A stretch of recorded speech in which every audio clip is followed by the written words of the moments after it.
Hi. So first of all, I'm not a DevOps, just to make it clear. My background is machine learning, so I do machine learning for more or less 15 years, right?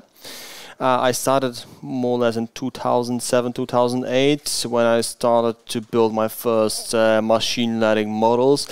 And yes, it's going in a good direction. I mean, machine learning overall, AI. On one hand, it's going in a good direction because we see there are more and more applications of machine learning models used. I mean, even in your phone, you have some of the models that you use.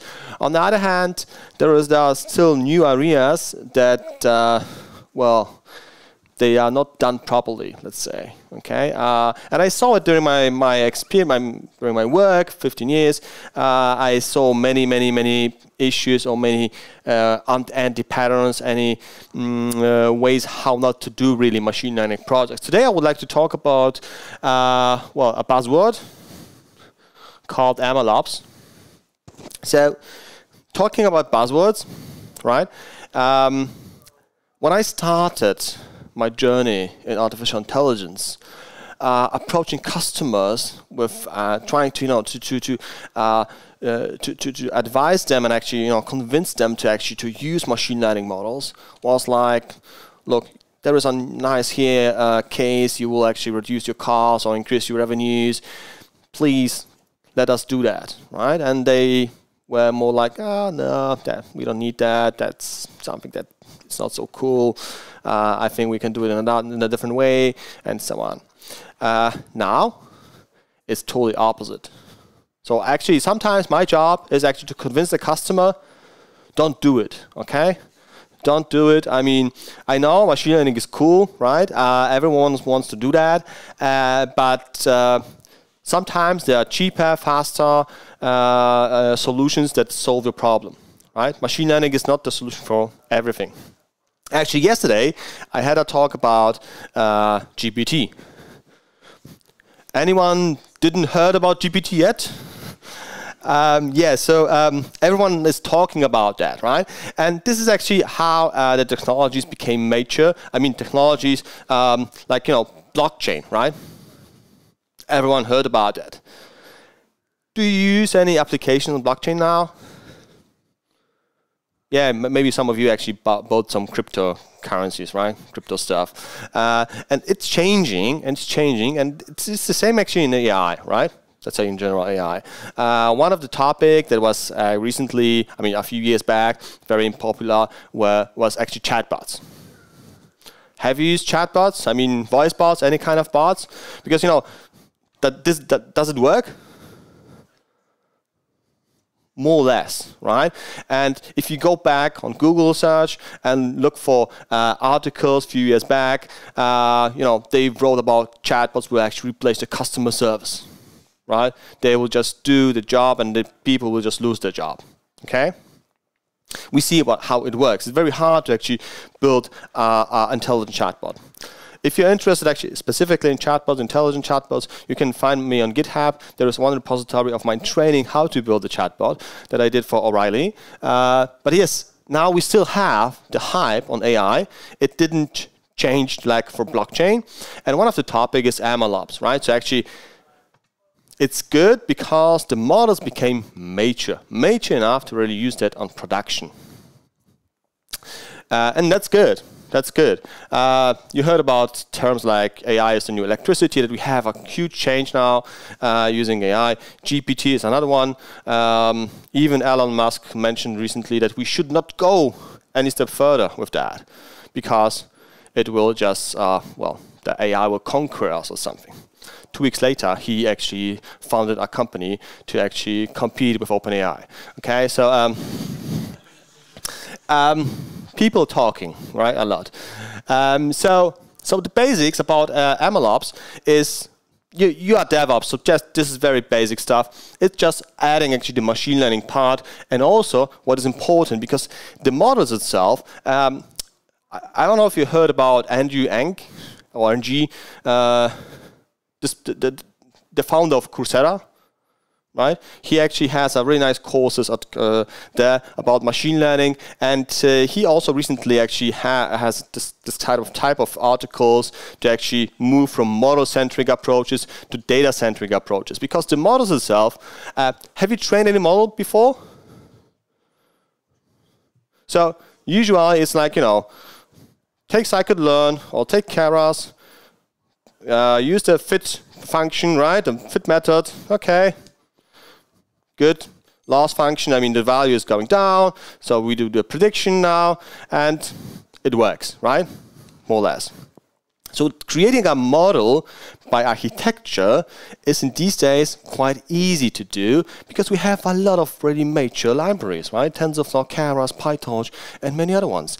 The problem, and this is also what I see in commercial projects, is that the companies doesn't really have issues with the model itself, but with the data, right? The data. So it's about data engineering definitely also here. So combine that, we actually get the MLOps, so actually deploying the app to production. So other ones actually added as a DevOps part here, just add the model and data related topics to DevOps, right? Also, other ones actually also define MLOps as, well, model development, but also actually doing the CI/CD part, so building pipelines. And part of the tool that I will talk about today is actually about that. So, versioning. As I mentioned before, the crucial part is actually versioning, on one hand, the data that you use, right? So what kind of data we have, and yes, you can build a whole architecture for the data lakes and so on, but for the models, also you want to keep the models and the data that is used to train the models. One of such tool that actually is an open source tool that I can use, or you can't use really, is Git large file storage. It's from the definition, looks like, oh, that's a perfect fit. We know Git.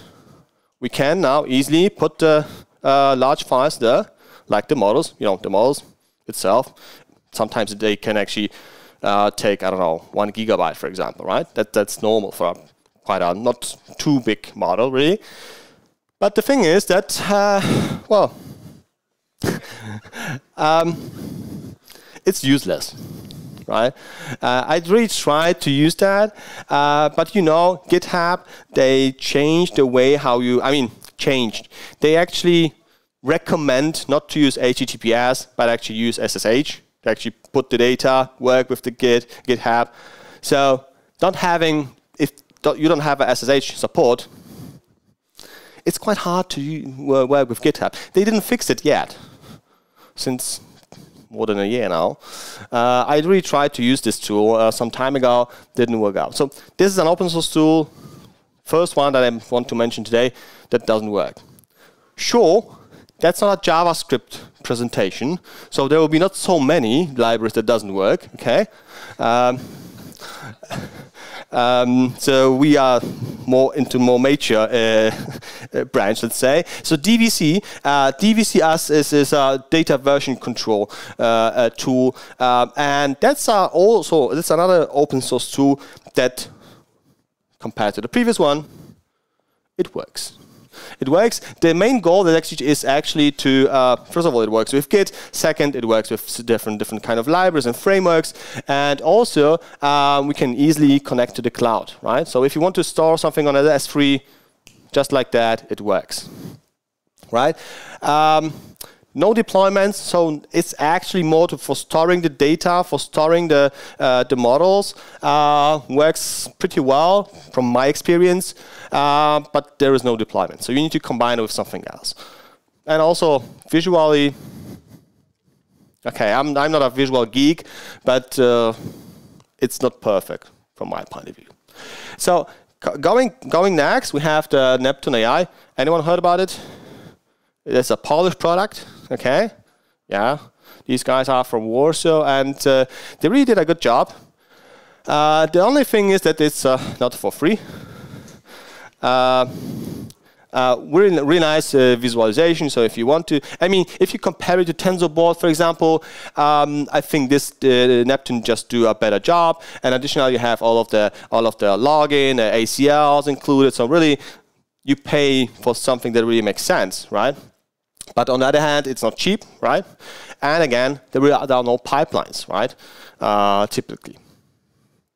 And yes, and what you can also do, you can also set up on the cloud. You can also set up locally, right? So that's really nice, something that you can do. All right, so this is about versioning. The second part of MLOps tools are the monitoring tools. So the one that I already mentioned, TensorBoard, that comes together with TensorFlow. As you can see, I have a Mac, right? I have a Mac with M1. Anyone try to install TensorFlow on M1 MacBook? It works, but not as it should. I mean, installing TensorBoard with TensorFlow makes it very difficult on M1. Yeah, everyone is watching.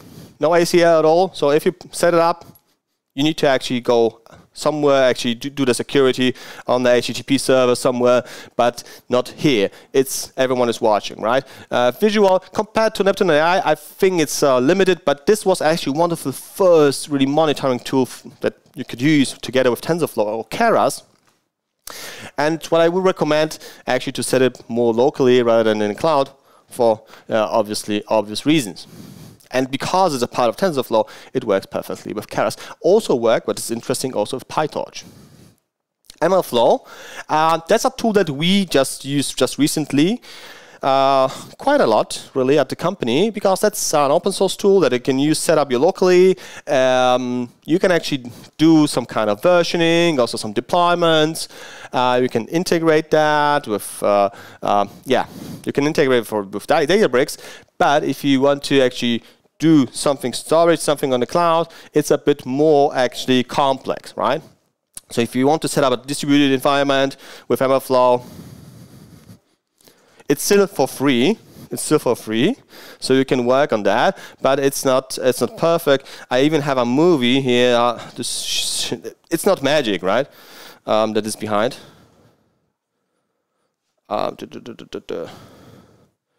Here we go. Sure.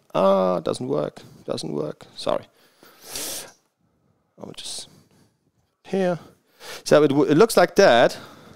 As you can see here, that's locally. That's why I actually record a movie. Here, what we do, you see the COVID lung model that we built. It's for actually finding lungs, COVID patterns on lungs, X-ray and MRI. If you have a model, you are tracking all of the parameters. As you can see, it really makes sense. It's better than TensorBoard, in my opinion, and actually you can also deploy that. You have all of the metrics that you really need for actually evaluating the model, and also the artifacts here that I mentioned. So how we can actually build or reproduce this model, in general speaking. So that's how it works, how MLflow works. So it's not magic, okay? Just give me a second. Why that's I think it's a problem with my Mac. It doesn't connect to the slide here. Anyway,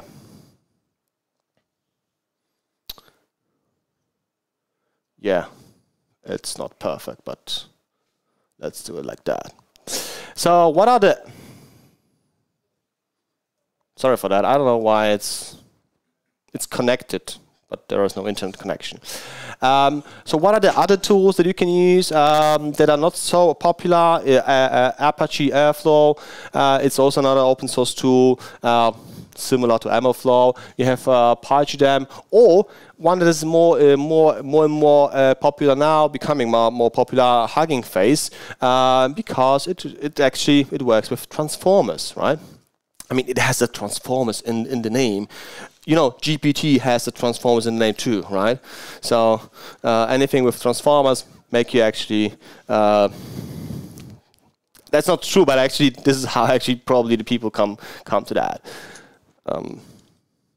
Oops. All right. So deployment.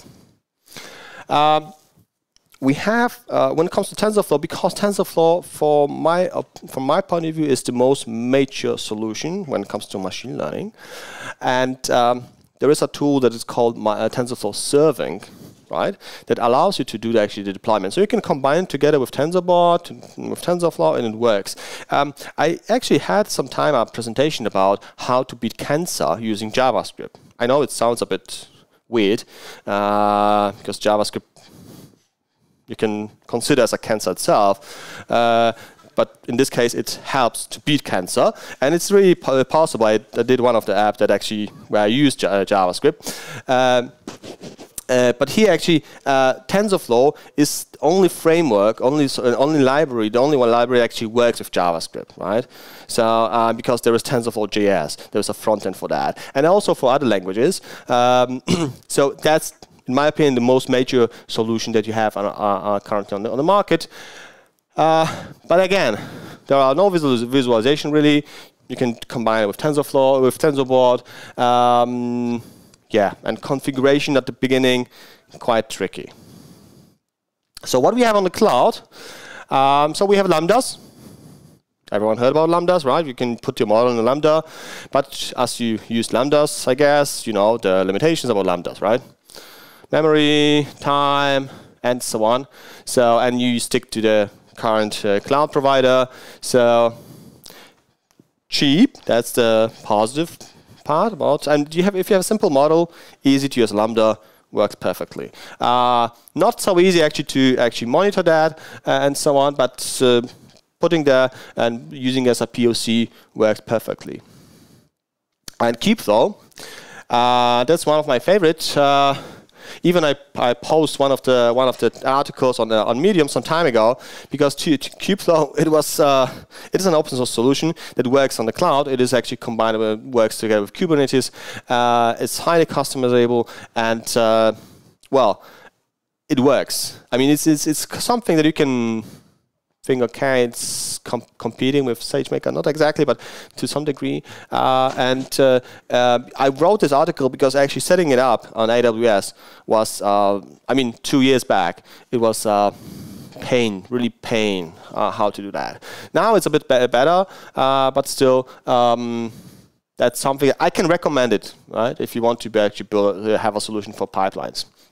And yes, Amazon SageMaker works. We have all of that inside for scale, for actually using together with all of the AWS Amazon services, right? Work with TensorFlow, work with PyTorch. Still not with everything, but if you have TensorFlow and PyTorch, that's more than enough, really, right?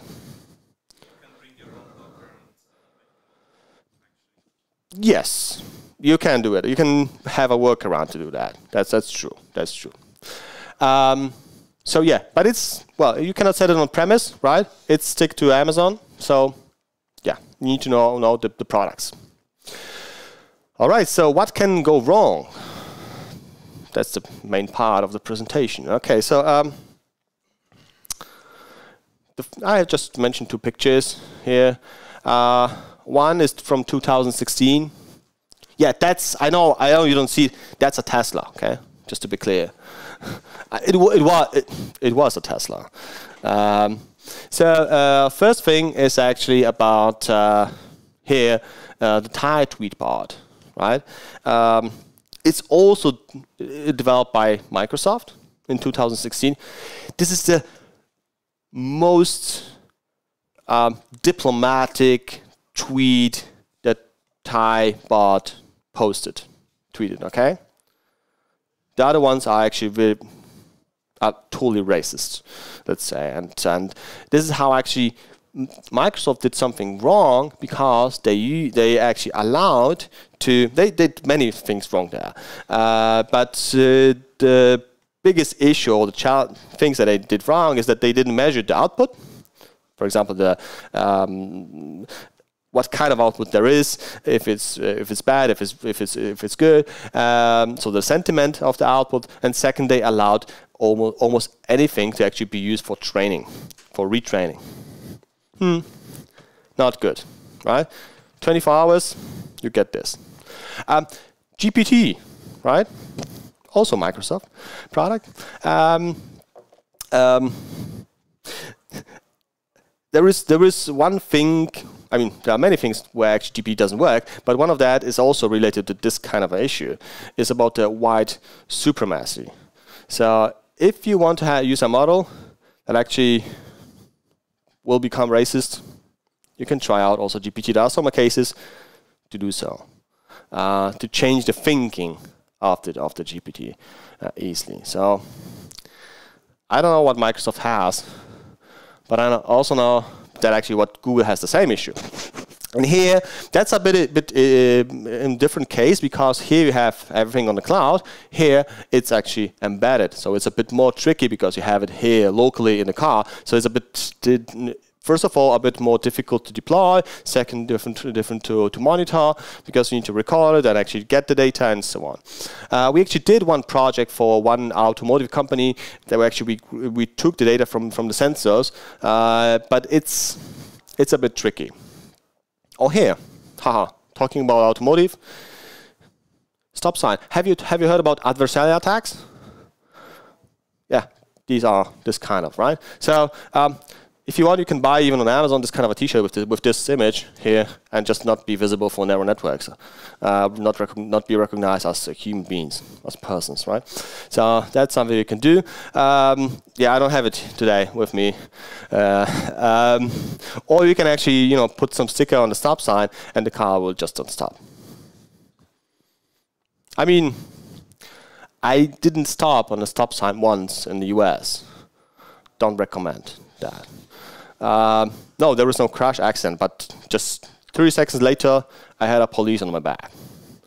So nothing happened, but, well, this is what happened. Oh, yeah, another one. Alexa, Amazon, recommended suicide for the better good. Right, so another thing how actually it can be done wrong, or that's Google. Do you see the mistake here? Yeah, that's totally wrong, right? There is even one actually case that I also sometimes talking about, is about the police department in one of the US cities. They try to use the CCTV cameras in the city to recognize the criminals. And because of the data that they used, everyone who was Afro-American was actually recognized as a criminal. So that went totally wrong, right? So that's typical. So when it comes to alternatives to the tools, just going back to the tools, you have many of these. I mean, comparing to the cloud, you have the Google Cloud Platform, you have the Azure. I mean, every cloud has their own H2O, Databricks, RapidMiner, and so on. So there are plenty of actually SaaS type of products. But going back, this slide should be some earlier. Sorry for that. So common mistakes that that can be found on the early stage. Do you really need our MLOps platform? Right? It depends, right? First of all, you need to think about if you really need that. If so, what kind of open source tool you want to use? Because well, I did one mistake. I did many mistakes, but one actually that cost me $5,000. I use Amazon and for training a large language model. I just forgot to stop that. And after a month, I actually got a bill for $5,000, right? Just for the training. So that's quite expensive. On the other hand, when you go through the actually open source tools, it's still not perfect, right? We are still far away from actually having tools that are really good to use. We used MLflow, for example, recently, and we are now leaving MLflow because integrating that with a cloud is just a pain, a very big pain. So, anyone face that issue? Yeah. And you have all similar things with the other ones. On the other hand, yeah, building if you want to build a POC, a small company and want to build a POC that you usually do when you do machine learning projects, and actually setting up the whole infrastructure on the cloud, it might be, you know, trying to reinvent the wheel. I mean, trying to do something that, trying to do something that is not really needed because you will pay for that. And setting up it locally, that's what we did. We bought just a PC with an RTX graphic card, GPU. I was lucky to buy it for 3,500, where 2 months later the price actually went to 12,000 because of the blockchain guys, crypto guys who actually bought this kind of devices to do the mining. But anyway, we used it locally for building the POCs before we actually put it into production, before actually thinking about putting it anywhere, because most of the POCs just fail. Okay. That's also one thing to mention. I had one customer that approached us for a consulting, for a consultancy, and they asked us, okay, look, we are just building the POC for 7 months now. Could you help us? So my first question was, why do you do a POC for 7 months? It means you definitely do something wrong, okay? Because usually POC should take about, let's say, 3 weeks, right? To check, okay, it does work. If not, fail fast. Just drop it, okay, and do something else. Change the idea. That's something that usually works. And because we have many medical cases, the biggest challenge is not really the POC in the model, but it's actually related to data that also many companies have. So yeah, open source tools, recommend that, locally, works well. What else do I have here? So common other mistakes are actually, there are just a few based on an article here that are very common when it comes to the companies. What they do, first of all, they have problems that I mentioned with data, right?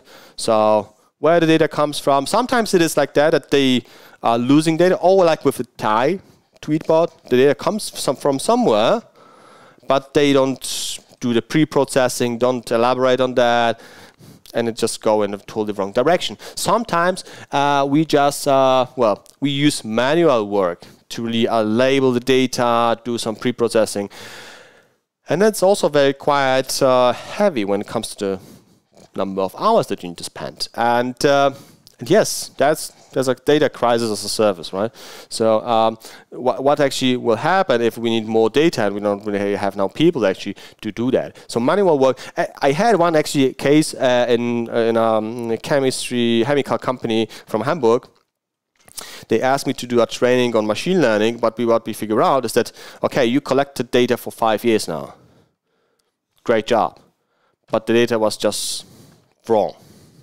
So they did a good job for 5 years, manually. Everyone was typing, you know, putting the cells, all the data, blah, blah, blah.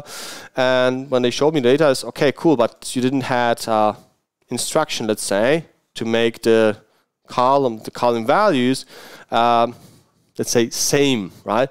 One person put a string here, the other one used values, integers, to just actually fill the same feature, right, for a specific case. So actually they had issues with the data itself, and that's a very common problem, right? Or what is also because every model is about, you need to be empirically proven that it works, right? So as I mentioned you before, we can use the fit, predict. Does it work? Well, okay, let's put it into action, okay? No, it doesn't work like that. That's the easy way. But usually we have many parameters that we need to set, and actually the goal here is actually set the parameters first, okay? So, and this is actually a lot of work that you need to do.